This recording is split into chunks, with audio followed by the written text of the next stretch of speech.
आदाब नाजरीन, आप देख रहे हैं गुलिस्तान न्यूज। अभी तक का उर्दू खबरनामा लेकर मैं आपका मेजबान गौहर कुछ आपकी खिदमत में हाजिर। तफसीलात से पहले अभी तक की अहम सुर्खियों पर एक नजर।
अब पेश हैं खबरों की तफसील। सबसे पहले रुख करते हैं शुमाली कश्मीर का। शुमाली कश्मीर के हंदवारा में फोर्सेस और मिलिटेंटों के दरमियान झड़प में एक मिलिटेंट हलाक हुआ है।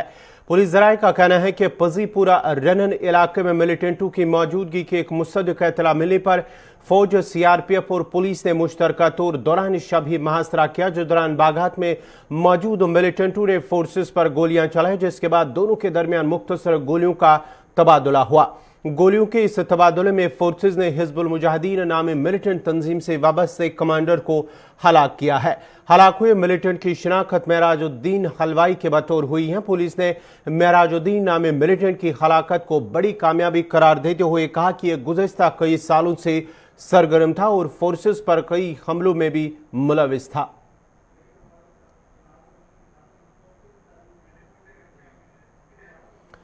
शुमाली कश्मीर के पजीपुरा रनन हंदवारा इलाके में फोर्सेस की जानिब से कार्रवाई की गई है, जहां दौरान शबी तकरीबन 1 बजे के करीब इलाके का मुहासरा किया, जब पुलिस को एक इत्तला मिली थी मिलिटेंटों की मौजूदगी की। एक बागात में वहां पर मिलिटेंट मौजूद थे, जिसके बाद रात के दौरान ही तकरीबन 1 बजे के करीब जराये का कहना है कि 1 बजे के करीब वहां पर फोर्सेज ने उन बागात को मुहासरे में लेकर, घेरे में लेकर वहां पर मिलिटेंटों के साथ ही मुख्तसर गोलियों का तबादला हुआ, जिसके बाद ही फोर्सेज ने जवाबी कार्रवाई करते हुए गोलियों के इस तबादले में एक मिलिटेंट, जो हिजबुल मुजाहिदीन नामी मिलिटेंट तंजीम से वाबस्ता एक कमांडर जो काफ़ी सालों से सरगर्म था शुमाली कश्मीर के अंदर, उसको खला किया है। मेराजुद्दीन हलवाई नामी मिलिटेंट को फोर्सेस के इस झड़प में उन्हें हलाक कर दिया गया है।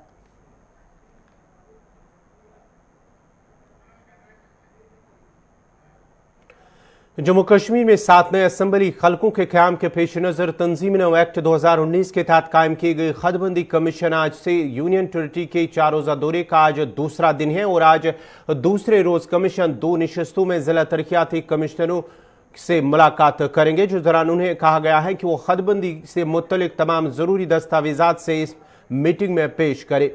पहले रोज कमीशन ने 12 सियासी जमातों के नामजद नुमाइंदों से श्रीनगर के अंदर मुलाकात की है, जिस दौरान सभी लीडरों ने अपनी अपनी बात कमीशन के सामने रखी। ताहम हदबंदी कमीशन आज जनूबी कश्मीर की पहलगाम डाक बंगलों में पुलवामा, शुपियां, अनंतनाग और कुलगाम के डिप्टी कमिश्नर, जो मुतल्लिका डिस्ट्रिक्ट इलेक्शन ऑफिसर भी हैं, के साथ मीटिंग होगी, जबकि 15 के करीब मुख्तलिफ सियासी वफूद से भी मुलाकात करेंगे। और इसके बाद ही कमीशन किश्तवाड़, डोडा, रामबन, जम्मू, सांबा, कठुआ, रियासी, राजौरी और पूंछ के अफसरान से भी 8 जुलाई को जम्मू में मुलाकात करेंगे।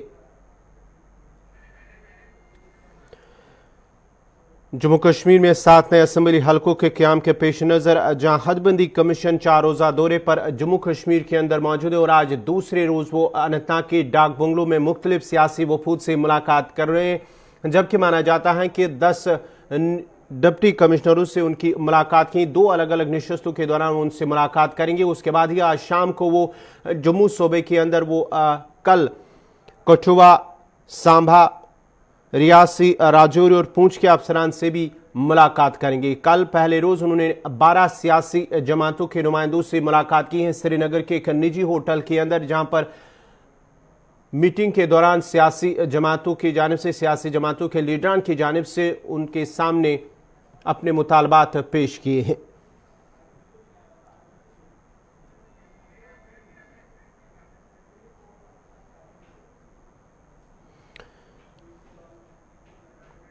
हदबंदी कमीशन आज जनूबी कश्मीर के पहलगाम डाक बंगलों में पुलवामा, शोपियां, अनंतनाग और कुलगाम के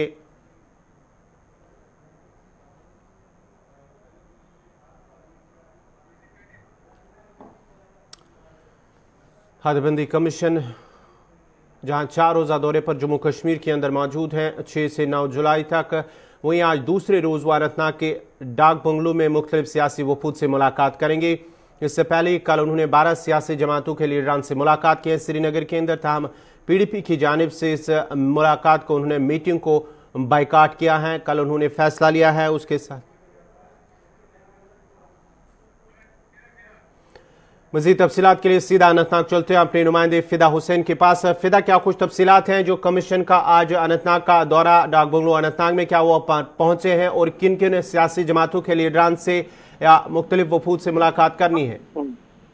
देखिए गौहर, मैं आपको बता दूं कि इस वक्त हम बिल्कुल पहलगाम में है और पहलगाम में जिस तरह से यहाँ पर सबसे पहले मैं आपको सिक्योरिटी के हवाले से बता दूं कि सिक्योरिटी के सख्त तरीन इंतजाम जो है वो इस वक्त पहलगाम में देखने को मिल रहे हैं, क्योंकि जो डिलिमिटेशन कमीशन का आज पहलगाम का दौरा है तो वो बस कुछ ही देर के बाद यहाँ पर शुरू होगा इस कमीशन में। हालांकि सभी सियासी पार्टियों का यहाँ पे आना जो है वो मुतवक्का है और सभी तकरीबन बहुत सारी सियासी पार्टियां जो है वो इस वक्त पहलगाम पहुंच गई है।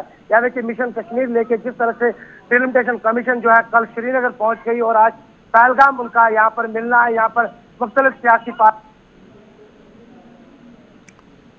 फिदा, जरा ये बताएगा कि कमीशन का जो है उनको हमने देखा, बीजेपी के लोगों को हमने देखा, लेकिन अभी जो है अभी आने बाकी है। एक एक करके एक एक पार्टी जो है वो यहाँ पर उनका आना जो है वो शुरू हो गया है, क्योंकि सबकी नजर, अगर लोगों की बात करेंगे, लोगों की भी नजर काफी ज्यादा जो है वो इस वक्त डिलिमिटेशन कमीशन पर हुई है कि जिसी पहुंच के डिलिमिटेशन कमीशन जो है वो क्या फैसला लेती है।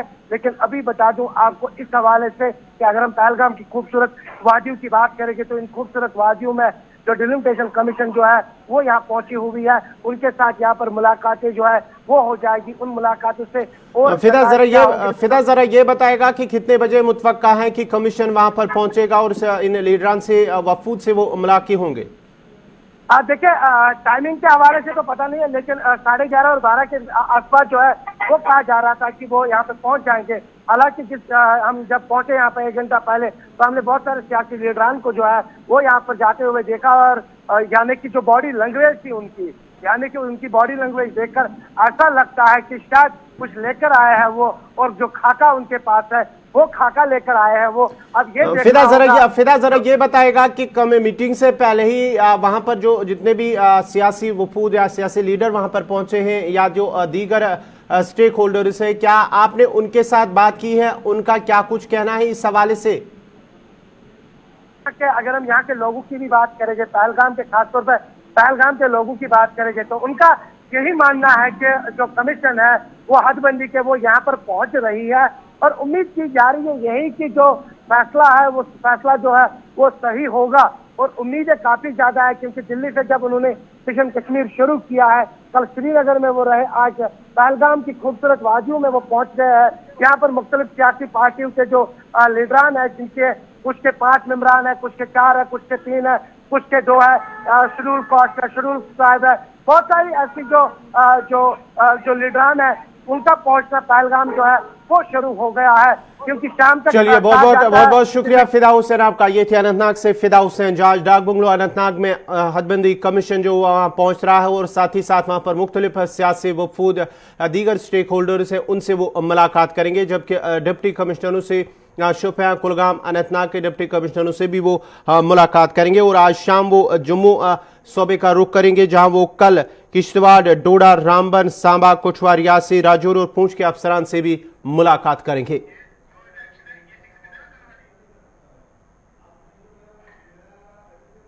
हदबंदी कमीशन के दौरा जम्मू कश्मीर के इख्तिताम के बाद कमीशन ने खत्मी रिपोर्ट सरकार को आने वाले कुछ हफ्तों के अंदर सौंपनी है। ताहम इससे कबल मुख्तलिफ अजला की अवाम हदबंदी से पुरुमीद हैं। खुद पीर पंचाल की अवाम ने कमीशन से अपील की है कि वह हदबंदी के दौरान किसी भी तरह के इम्तियाजी सलूक से गुरेज करे।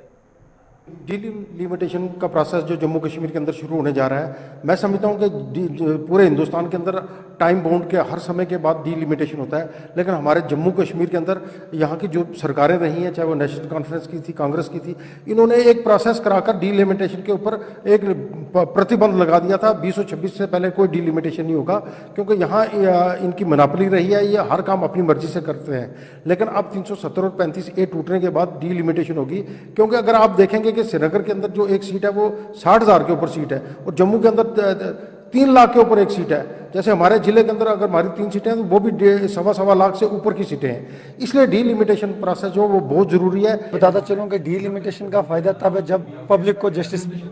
मैं इनसे एक रिक्वेस्ट करूंगा, चाहे वो डिलिमिटेशन की टीम हो, चाहे हमारे जो भी इसको गवर्नर साहब हैं, हमारे सेंट्रल गवर्नमेंट की जो भी टीम इसको देख रही है, कि जो रिजर्वेशन इन्होंने की थी या जो डिलिमिटेशन इन्होंने DDC के इलेक्शन में की थी, मेहरबानी करके इस तरह की डिलिमिटेशन ना करें।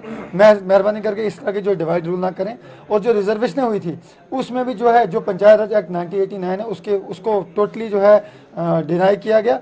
मेरी यही रिक्वेस्ट है, मेरी अपील है, जो डिलिमिटेशन की टीम है, सबसे पहले जो पीर मंजाल का मसला है, पीर मंजाल को हमेशा सुतेले भाई की नज़र से देखा गया। जिसमें मैं भी एक रिफ्यूजी होने के नाते ये बात कहूँगा कि सबसे ज़्यादा जो है जुल्म स्तम, और सबसे ज़्यादा हम नंगे पैर वहाँ से आए थे, और हमें आज तक हमें अपना हक नहीं मिला, हमें कोई चीज़ नहीं मिली जिससे हम समझेंगे कि हमारा हक है। देखें, श्रीनगर के अंदर जो है 50,000, 60,000, 70,000 के ऊपर एक सीट है। हमारी कुछ सीटें ऐसी हैं 3-3 लाख जो है वोटर के हिसाब से जो है एक सीट दी जा रही है, और उन्होंने आज तक ये कभी सोचा नहीं है। ये तो कश्मीर की और जम्मू की अलग अलग उन्होंने टॉपोग्राफी जो बनाई हुई थी। कश्मीर हमारा भारत का अटूट अंग है, और हम चाहते हैं कि जम्मू कश्मीर के अंदर जल्दी से जल्दी जो है डिलिमिटेशन जो है करवाई जाए। तो आप मुझे बताइए कि यही खिता है जो अमन शांति का गवारा है, यही खिता है कि जिसने हर मुश्किल दौर में अपनी स्टेट का साथ दिया और देश का साथ दिया।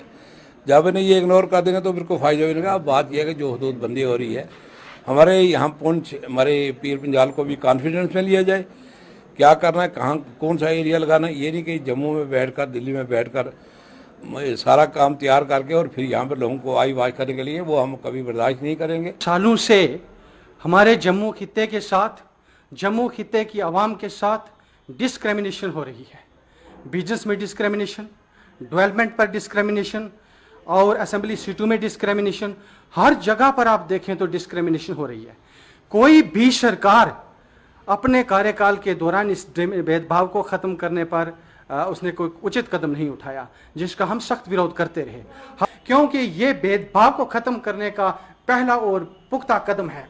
हम चाहते हैं कि ये डिलिमिटेशन जो है वो पूर्ण तरीके से हो। इसमें हमारे पुंछ खित्ते को भी विश्वास में लिया जाना चाहिए, और हमारी मंडी की सीट है उसको भी असेंबली सीट का दर्जा दिया।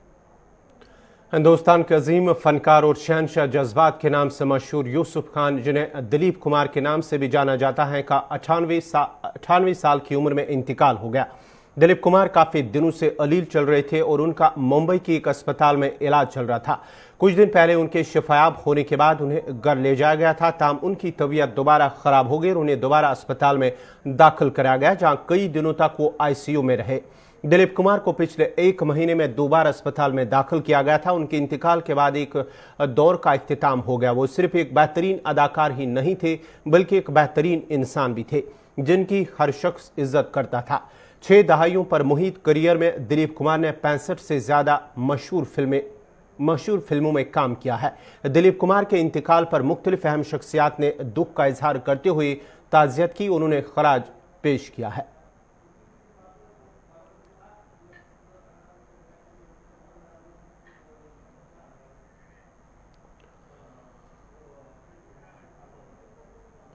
जम्मू कश्मीर में तामीर और तरक्की के दावे तो किए जाते हैं, मगर कई इलाकों में राबता सड़कें खंडरात में तब्दील होने से हुकूमत के दावे सराब साबित हो रहे हैं।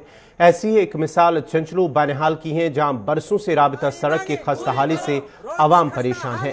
हमारे नुमाइंदे आरिफ वही ने इलाके का दौरा करते हुए मकामी लोगों से बात की। उन्होंने क्या कुछ कहा, देखते हैं।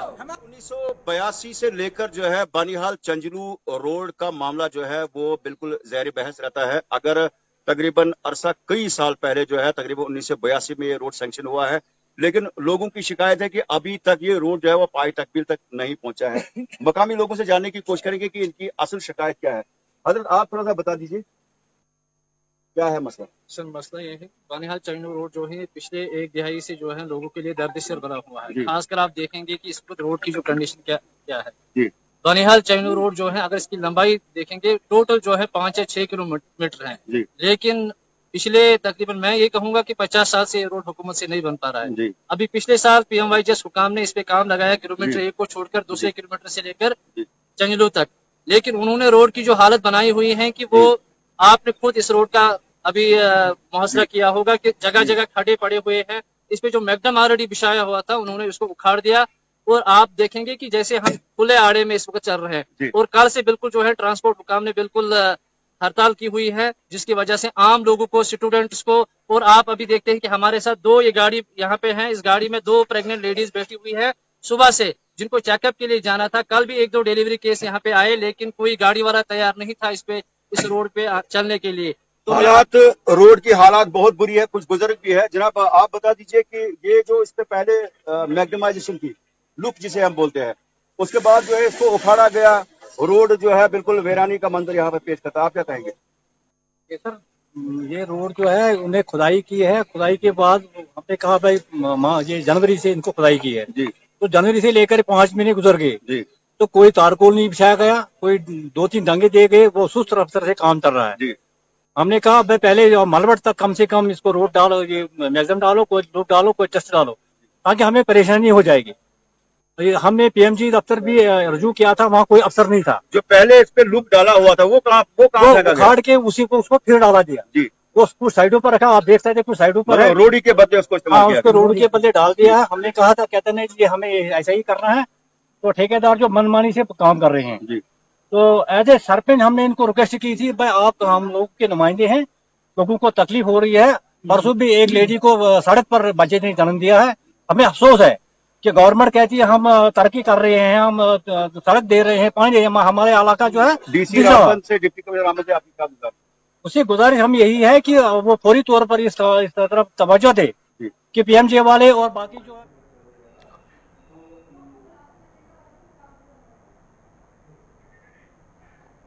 बड़मतिया छबल के लोगों ने शिकायत की है कि इलाके में साल 2016 में प्राइमरी हेल्थ सेंटर का संग बुनियाद रखकर तामीराती काम शुरू किया गया, मगर नामालूम वजूहात की बिना पर 6 साल गुजरने के बावजूद भी इसे पाई तकमील तक नहीं पहुंचाया गया, जिसके नतीजे में इलाके के लोगों को मुश्किलात पेश आ रहे हैं। मकामी लोगों का कहना है कि तिबी सहूलियात बहाम रखने के लिए अगरचे 6 साल कबल इंतजामिया ने इलाके में एक प्राइमरी हेल्थ सेंटर पर काम शुरू किया, जो कि 3 करोड़ 28 लाख रुपए की लागत से तामीर होना था, मगर बदकिस्मती से कुछ माह बाद ही काम को अचानक रोक दिया गया और अभी तक काम को दोबारा शुरू नहीं किया गया।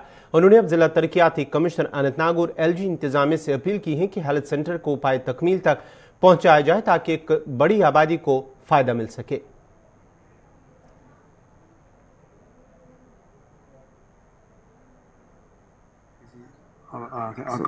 सदर के काम कर 2014 में पे बुनियाद ये हस्पताल बनो कन पलिन फिलहाल तक गो ये ठीक सो मुतमिन तथ काम से मुतमिन, मगर 2014 पे त्रो न पोसे न कह चीज यह 3 करोड़ 28 लाख रुपये वन प्रोजेक्ट 3 करोड़ 28 अगर इन 2-3 वन वो बाई पीस मिल जाए 60-70 lakh near to it completion यहाँ गो ना कह अत बारस में गए DC सबस में यह गाँव 12 शतन चोलन पान मुनहसर यथ मज कम से 10,000 सीट पॉपुलेशन प्रिवेलिंग पेंडेमिक कोविड-19 अत मज गई वारिया विक्टिमाइज सैनिस गाँव मज गई वारिया विक्टिमाइज गई सैनिस गाँव मज गई वारिया विक्टिमाइज, मगर अस मोल न ये आय कर कोशिश आज बेटर ट्रीटमेंट मिलन या वनस यह गो न मतलब यह ग with in shortest possible time यह हस्पताल गम डिस्ट्रिक्ट सेक्टर में फंड्स विद पुअर परफॉर्मेंस यह गोस स्टेट सेक्टर से अगर स्टेट प्लान ग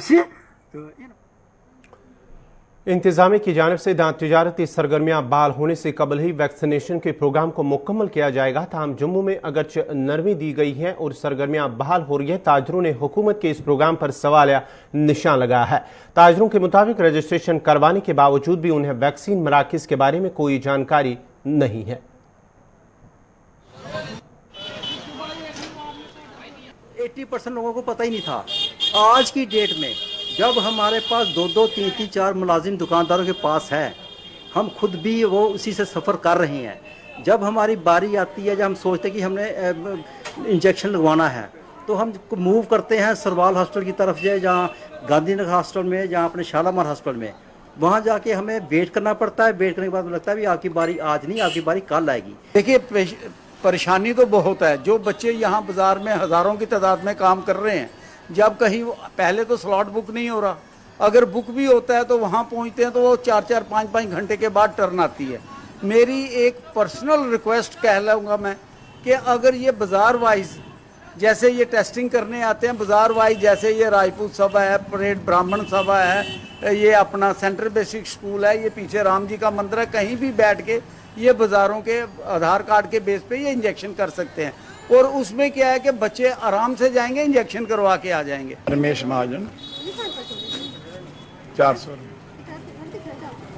जी, क्या कहेंगे जिस तरह से इस समय दुकानदारों को टीकाकरण हो रहा है कोविड-19 का, किस तरह की समस्याओं का सामना करना पड़ रहा है जब लोग आप लोग जाते हैं यहाँ टीकाकरण करवाने के लिए? सबसे पहले तो मैं आपको ये बताऊंगा कि मैं खुद 2 दिन पहले गया था रेड क्रॉस के ऑफिस में। पहले तो हम घर में ढूंढते रहे कि स्लॉट कोई खोलें, मगर कहीं भी उसका कोई नामो निशान नहीं आ रहा था।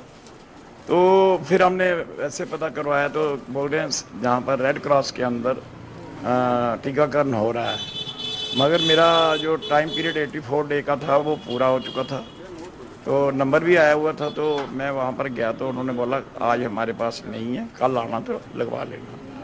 नेक्स्ट डे जब मैं गया तो वहाँ पर इतना रश था कि हर एक के फ़ोन के अंदर लालेदबाग लोर मुच्ची में वार्ड 67 में महकमे पीडीडी की लापरवाही से लोगों को नुकसान उठाना पड़ रहा है, जहां गुज़श्ता रोज से बिजली की तरसीली लाइनों की खस्ता हालत के बावजूद भी महकमा पीडीडी ने बिजली सप्लाई बहाल कर दी है, जिस पर मकामी लोगों में सख्त नाराजगी पाई जा रही है। लोगों ने मुतल्लिका महकमे के आला हुकाम से अपील की है कि बिजली के इस तरसीली निज़ाम की मरम्मत की जाए ताकि कोई बड़ा हादसा पेश न हो।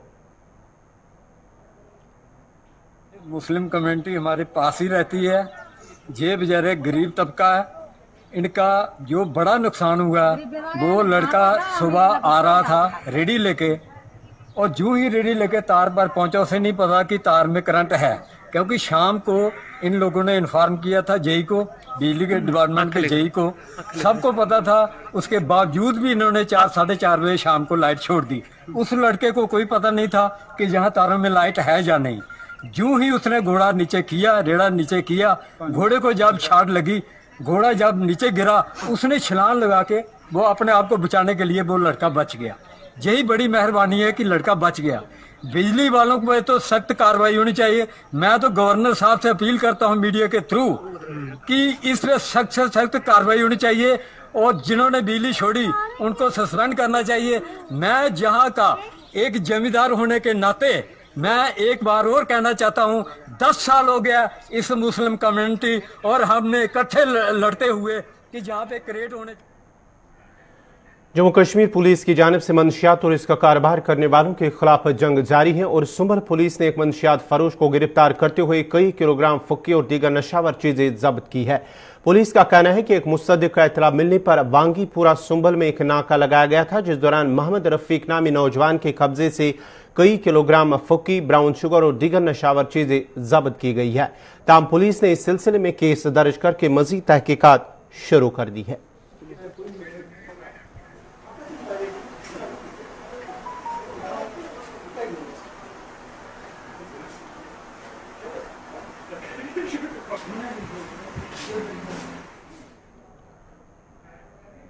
इसी के साथ ही अभी तक का उर्दू खबरनामा इख्तिताम पज़ीर हुआ। चाहता है अपने मेज़बान गौहर कुछे को इजाज़त दीजिए। अल्लाह हाफ़िज़।